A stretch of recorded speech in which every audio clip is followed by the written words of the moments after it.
had this old Mac laptop, bro, and we was at this party. My man Terrell, he was drinking out of a bottle, and these big ass niggas came through, bro, like, give me the bottle. And he was like, no. And these niggas like big as hell, probably like in college. They just jumped this man with a bottle, bro. I don't know what the fuck happened. I knew my laptop was gone. This girl, her car got stolen. I was like, why you give him the bottle, T? Just give him the bottle, bro.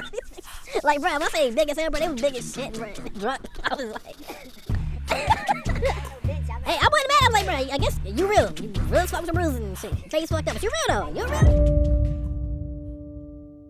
So when it comes to like speaking things to existence, the way I move is I want something, so I go for it, and I don't do like mantras and stuff where you're like repeating it to yourself, because I haven't gotten to the point where that feels normal to me yet, even though I'll be practicing and such. But I am a firm believer in that if you think it and you actually speak it out loud, you can pretty much manifest it. So hearing you talk about like speaking things into existence, like for me, it's actually pretty much like, I don't know if it's the opposite. I'm definitely not on your level, let me say that. So right now what it sounds like is you have the ability to just say, hey, I want to do this. I want to see this happen. And then you just make it happen. You start putting in the steps. Me, I do that, but then I do that shit again in like a week with something else. And then I do it again next week with something else. And then I just have so many things to where it's like, bro, at this point, it's like no matter what you do, you can't juggle all these things. Yeah, and then I get overloaded and I'm tired. So I haven't really found the key to just focusing on one thing. And while I'm making progress, like I've made progress from where I'm judging myself at from a few years ago. But I still feel like I asked myself the other day, like, God damn, that's not what I asked myself, but this hill just kicked me in my chest just now. It's like, you out here having full conversations, nigga, on me?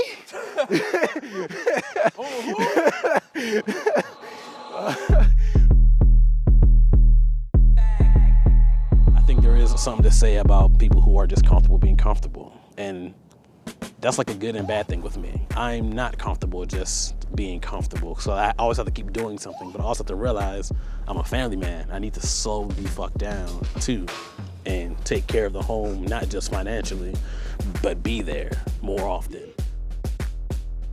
The best thing so far for fatherhood is where I'm learning so much about myself with these kids, especially my son, bro. I'm learning boundary work with Noah because kids have fucking boundaries, bro. You can't cross their boundaries. Like, they will tell you straight up to your face. And I think over the last couple of years especially, I've just been like, all right, I'm gonna follow his lead, start doing that shit too. And it's been very, I don't know, father has been very enlightening about who I am as a person, some of the issues I have with, learning how to release control and kind of let kids be kids, and learning how to instill boundaries, when to pull back, and overall having a better picture of who I am as a person, because I'm starting to see certain things that might upset me that aren't that deep.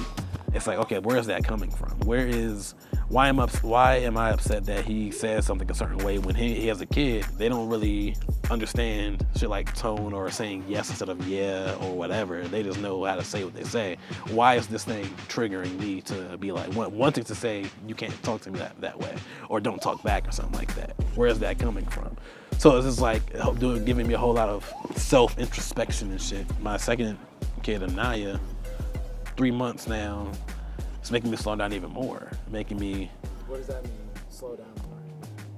Intentionally take time to just sit still, maybe read a book. Maybe just sit with them, like watching whatever shows they're watching. And on the flip side of that, it's made me jump into this legacy building even stronger than ever. Generational wealth in all facets, mentally, spiritually, financially, and all that, is going to start with them. Like, I know we can get to a point where we have wealth now, but if we don't instill that shit in them, it's gonna die. We need to instill the same type of values. That's why I bring Noah to all my events. I bring him to meetings as he gets older, and so he can see everything, hear how it all goes. I don't mind him being on like Zoom calls with me, doing stuff, because he might not be paying attention for real, but he'll still repeat some things that he hears. He'll still see that I'm working. I'll work out in front of him. And I try to allow him to kind of grow and do what he does, find out what his interests are. And honestly, having kids is helping me be a better business owner, because like running a business and dealing with employees and contractors and stuff like that, it's just like working with kids. You can't be temperamental with your employees or contractors either. You can't be out here yelling at them every time they do something that you don't like. You gotta make sure you're on their level. You're empathizing. You have to make sure you're seeing their perspective and you're not just shutting them down because you know more or this is your business or some shit like that. And you empower, like, bro, the way I empower, you let them do what they do and make mistakes. I do that same. I learned that shit with Noah. Like, instead of trying to show him how to do everything, if he sees that he want to try it, instead of jumping in, letting him try it and fail. Just empowering him and that in him, and taking that same logic with running a business, because it's like not micromanaging. You don't want to micromanage your kids. You don't want to micromanage people. When I started thinking to myself, I'm fucking up as far as being active, like I have to remind myself, bro, you're doing X, Y, and Z as well. You're bringing other shit to the table, and it's not even always monetary. Like, you're bringing a whole bunch of other shit to the table, and I'm seeing it in my son as far as stuff he repeats that I remember one time he was playing a game, and he started like crying and shit because he kept losing. So I took it from him. Then I was like, let's play together. So I kept beating him, and then every time I beat him, I was like, it's okay, we all lose. It's okay, we all lose sometimes. And the 6th, 7th time we did that shit, he finally won. And then ever since then, whenever he loses, he's like, it's okay, we all lose sometimes. I'm like, it's shit like that. I was like, because I don't know why him crying made me like, I think I was like, what the fuck? We don't do this shit. Grow up, nigga. I was like, oh, you crying because you lost? Bet. It's literally the epitome. I'll give you something to cry about, bro. All right, so one of the biggest failures in life has been my lack of control, whether it's food, whether it's alcohol, whether it's indulging in, shit that's not beneficial for my life or my family's life. If I were to be a lot more conscious in my health and a lot more conscious in what I choose to put around me, whether it's friends, whether it's the knowledge I bring in, what I watch on TV, I would be at a much higher plane in life. And that's not only financially, that's, physically. That's, I would be much further along than I am right now. And I would have made certain choices. Because I would, like you said, when you do better, healthy, when you're more healthy physically, you just vibrate at a higher, energy, in a higher realm. I don't know how to say it, but you just... Level, there we go. You just vibrate on a higher level. And I know for a fact, like, it's not like I don't know, alcohol is terrible for you. It's not like I don't know McDonald's every other week is ridiculous. It's not like I don't know these things. It's not like I'm oblivious to it as I've gotten older. But I still do that shit or still was doing that shit a lot over the last few years.